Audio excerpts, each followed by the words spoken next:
My name is Amy Zakaria. I'm the resource person for the Principles of Assessment and Evaluation at the Faculty of Education, UITM. Now, this is the second video of the same title, item types, and in this video, we are just going to look at one specific item type, which is subjective item. And the slides which I'm using is accessible on my MOOC page. I'm going to leave a link below the video for you to access. Now, without further ado, let's get to the main business. All right, so we have just finished with looking at the different objective items. And it is important to get an understanding of what subjective items are as well. All right, so before we delve further into subjective and the role and functions and everything, do you think you know the differences between objective and subjective? Let's do a bit of quiz. Let's go. So guess whether these statements, I'm going to have a number of statements coming up, whether the statement is objective or subjective.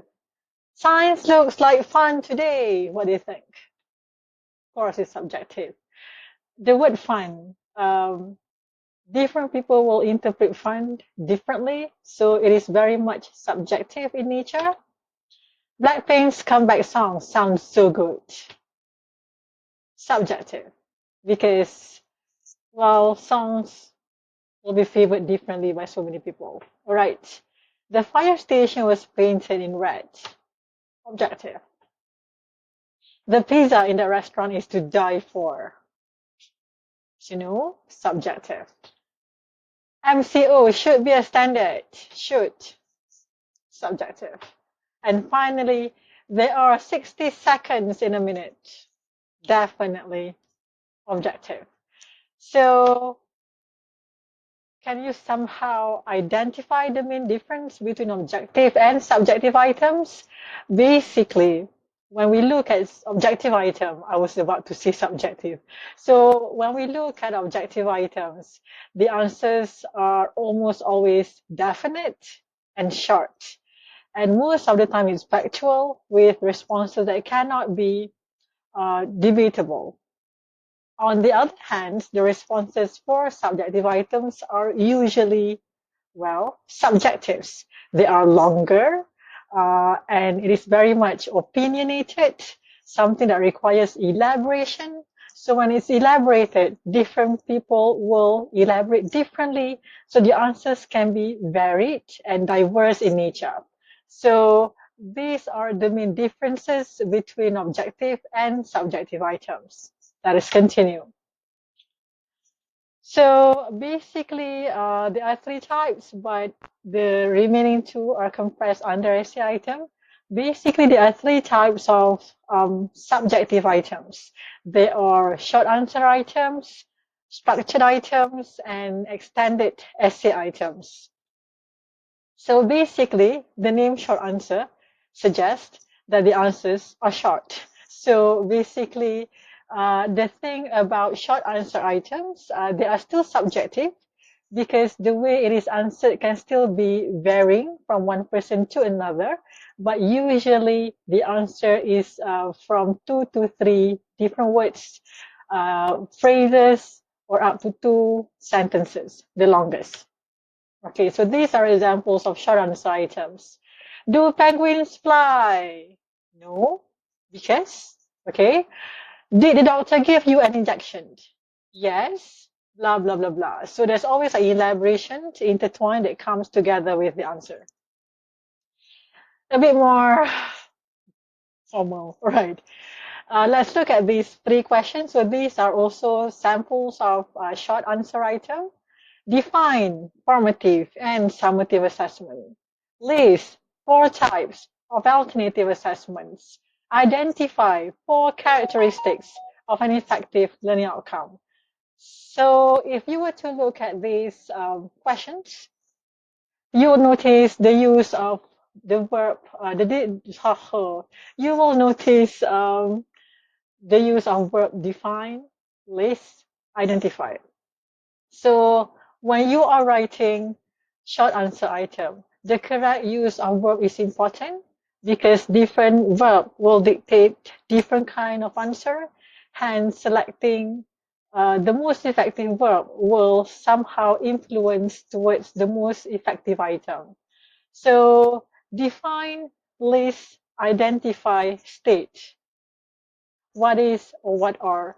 So these are common verbs to be used when you are asking short answer items. And when you use this word for your questions, automatically the responses gathered for these questions will be short. If you are getting students to list, they will list. They will not argue or provide argument or justify or doing anything else. They will just list. State, define. These are tasks that is very simple in nature. So using these verbs will automatically help you to gather very short responses. Okay? Don't forget to breathe and enjoy your coffee.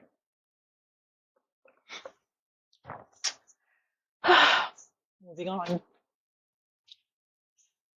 Essay items. So basically, there are two subtypes of essay item. We have restricted response or structured response as well as extended response. So I'm sure this will sound confusing. I will just use the word structured items and essay item.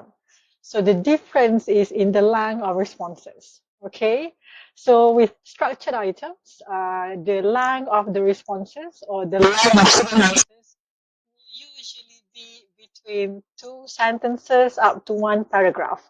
Anything shorter than that will be classified as short answer items, or anything longer than that will be classified as essay items. So that's how you remember these three different item types under the subjective realm. Okay. It is also important when you are writing your questions. Okay, so let's put more emphasis on you writing your question because this is the thing that we will be doing next week. So when you are writing subjective questions, scope is very important. I cannot emphasize enough the importance of putting scope, boundaries in your questions. So we're going to look at examples. These are examples of structured items. How are asteroids and comets different? Not that I know the answers. My science will be able to help me. Why do people still go out despite the MCO's enforcement? So if you were to look at this, when you are answering these questions, automatically you will have to elaborate a bit. So that's the nature of subjective questions. So when we talk about scope and boundaries, which I mentioned earlier, look at this question. Describe one most common way for HIV to be transmitted. Take more, take no more than 25 words to describe the method of transmission. So when I mentioned boundary and scope, they basically makes your question more specific. And when students are answering questions with enough scope and boundaries, they will not go out of the topic. They know what is expected of them when they answer the questions. The word described here is an example of a boundary. You are not getting students to argue, you are not getting them to analyze or justify. What they need to do is just to describe. One is also another scope. They will not, they were not asked to give more than one, so one is sufficient. Most common way. So this is also another boundary that you set in your question, because if they give you one particular method of transmission, but it is not common, it is not accepted as a correct answer. Take no more than 25 words, so they cannot be longer or go longer than this. So when you put in scope in your questions, you are basically getting the students or the candidates to answer within this scope. The thing about subjective questions, and you will learn this from experience later, is that it invites all sorts of answers, and you don't want them to go out of what you are asking. Hence, scope is very, very important. Okay, so I will always envision scope like this, that when you put boundaries in your questions, they act or functioned like fence. Okay, and when it's fencing is entrap students to be within these fence, they cannot go out, and they can only argue or provide responses within what is asked, and that is very important. And it also helps you during the scoring process as well, when students know what is expected on them when they are answering questions. Okay, this is also I guess and illustrations which demonstrate the importance of specific questions. How many apples have you eaten? Like in my life? Yes. Eh, imagine having to answer this question. So when you are writing questions or tests or any assessment that you have, all the questions that you put in have to be well thought of, has to be carefully and effectively constructed, then it will end up as effective item. Okay, moving on. Remember, fencing is very important in item writing. Okay, so we have looked at two different subjective items. We've looked at short answer items. These are items which responses are only 1 to 2 sentences. We also look at structured items. So these are items from 2 to 3 sentences up to 1 paragraph. Now, anything longer than that is classified or categorized as essay item. Okay? All right. So with essay items, students have unlimited freedom to, oh, it's gone missing. Okay. To determine form and scope of responses. Even though it's unlimited, basically scope is something that you provide, like how long is the length of the expected responses, what would be the nature or directions that they will be taking. Topic is usually broad, and target is usually higher order thinking skills at the levels of analysis, evaluation. All right. So let's look at an example here of essay item. Discuss 5 differences between formative and summative assessment. You know right away that this is an example of an essay item because you cannot compress 5 discussions of 2 type of assessment within one simple paragraph. It has got to be longer. Now your essay should be 2 to 3 pages in length. Die. Right. I need a break. If you don't, I do. So let's just have a quick go at these questions. It's kind of funny.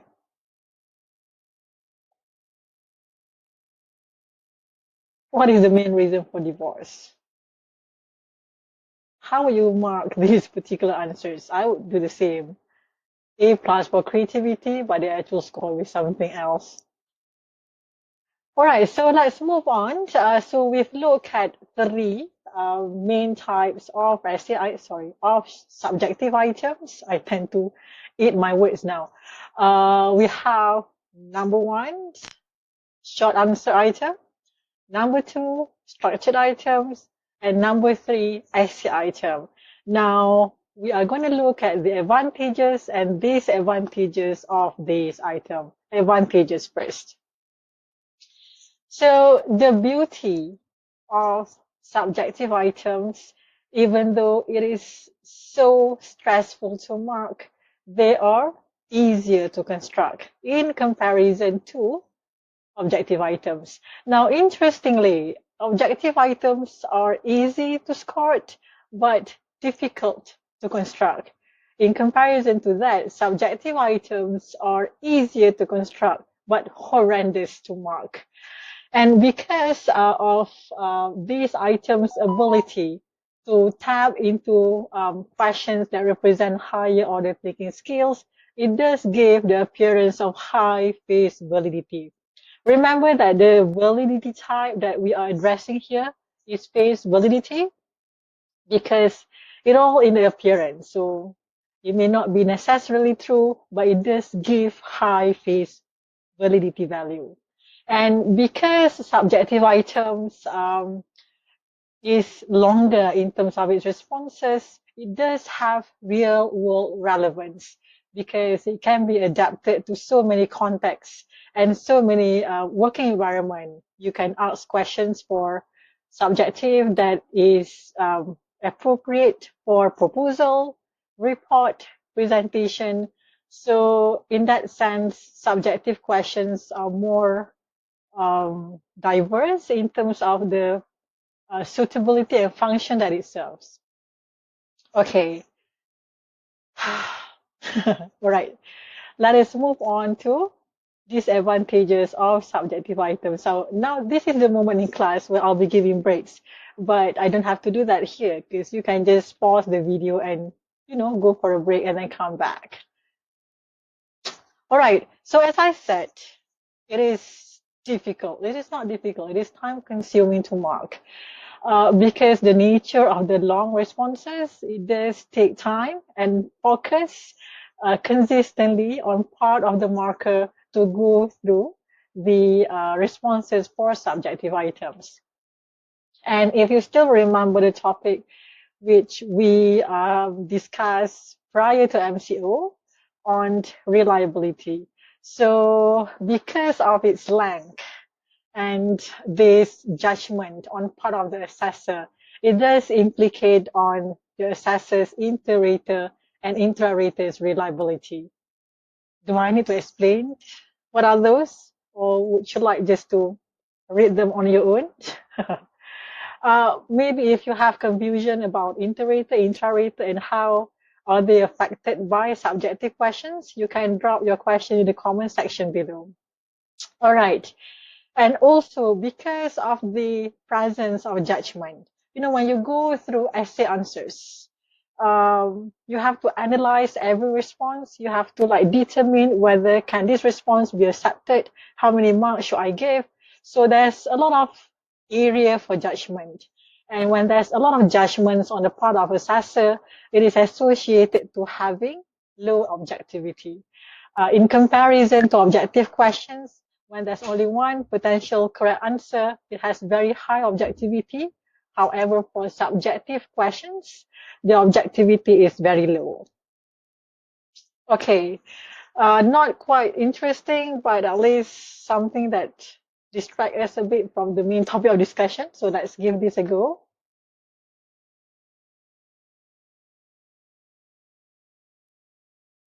So in responding to subjective questions on the part of the students, handwriting is very important because when you produce 5 pages of essay, you do want them, you do want your assessors to be able to read your essays correctly. So handwriting does play an important part in students' responses to subjective questions. So here I have made a table which lists down the characteristics of objective questions and subjective questions. You can refer to them at any time because it sort of compresses the discussion of today's video. And that's it. That's all for now. So thank you so much for tuning in. I will meet you guys again later for another topic in another video. But the takeaways from this particular video, from this particular session, just remember that there are 3 main subjective items. We have short answer, structured, and essay. And the difference is in the length. But when you require different length of responses, then this requirement needs to be stated in your questions. Remember too that your questions have got to have boundary and scope so that students know what are expected on them when they answer your subjective questions, and the role of subjective questions as well as the perceived advantages and disadvantages. All right. So basically that wraps up our today's session. And I wish you all the best and that may all of us have a productive week ahead. Thank you.